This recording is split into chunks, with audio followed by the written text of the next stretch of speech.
Not too long ago, a recently divorced mother was working as a waitress and as a secretary.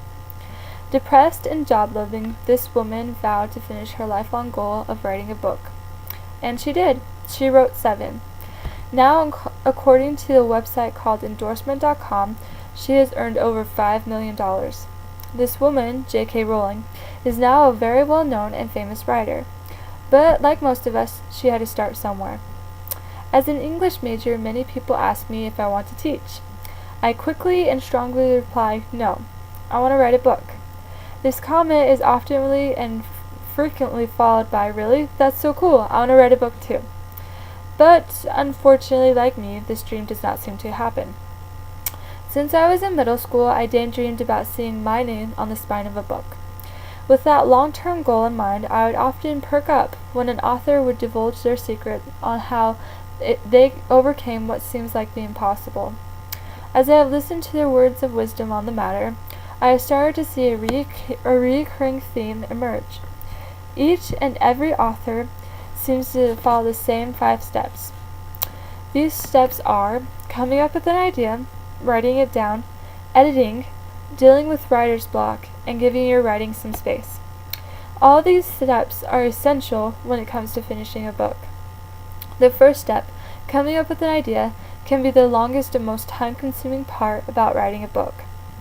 The idea needs to be something worth writing about. As the author of 5 books, Scott Birkin, puts it, quote, "Do you love your idea enough to put in 1,000 hours?" Unquote. To write a book, you have to be dedicated, and if you do not like your subject or kind of sort of like your subject, you will fail. Coming up with an idea does not have to be painful. Oftentimes, inspiration can come in the most random parts of your day.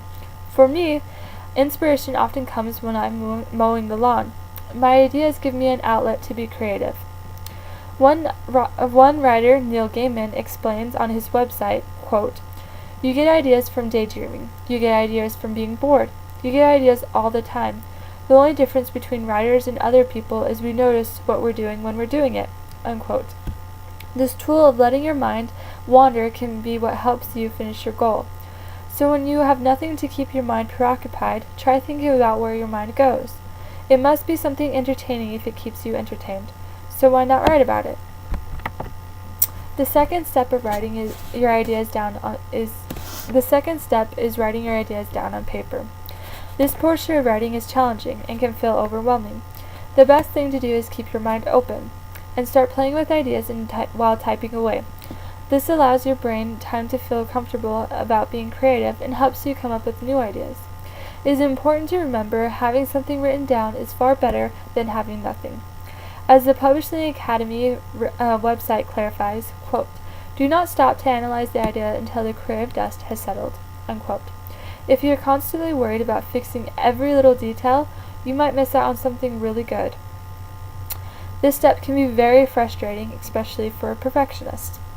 It might feel like you're not doing a good job or you're not giving your work the true justice it deserves. But this step has its merits. As the famous writer Jodi Prokop wrote, quote, "When you finally start to write something down, do not let yourself stop.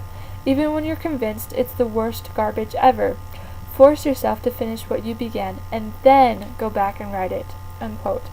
As I have said before, having something written down is always better than having nothing.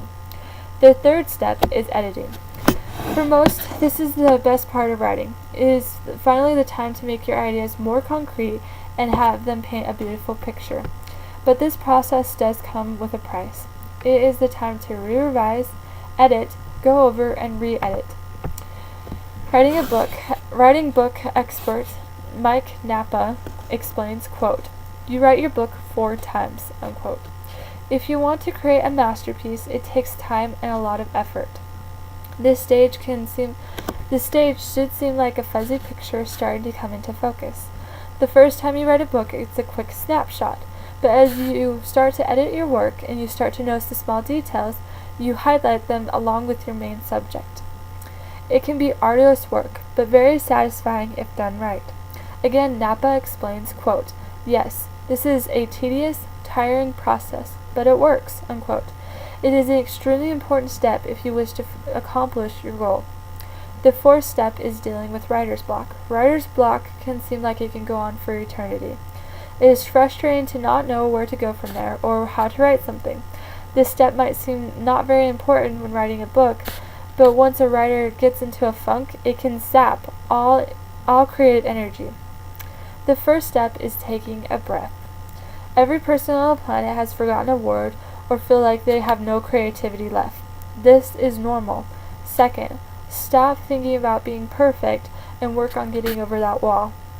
If words are stressing you out, then write down everything in your head as fast as possible.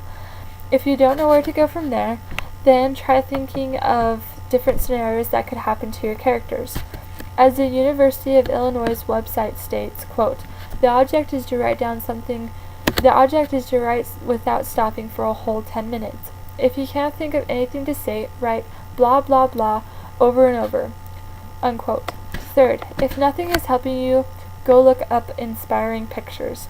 Sometimes you get blocked by just using words, and pictures can soothe the mind. Don't let writer's block you from fulfilling your dream. The fifth and final step is to give your work some distance. This step might feel really bizarre, especially after giving so much time to your work, but it is vital for your book.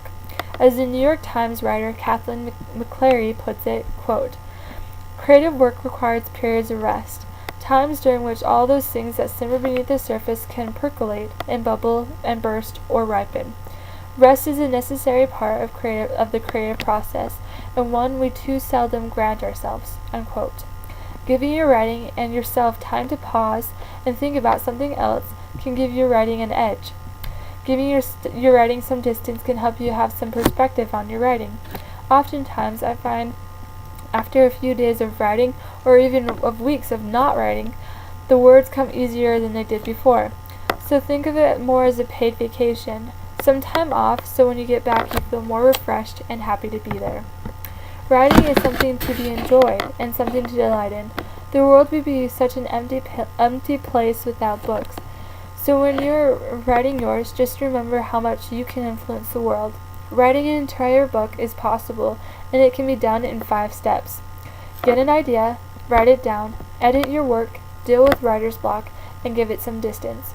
Once you have finished your masterpiece, whether you publish it or not, just remember, not everyone has done what you just did.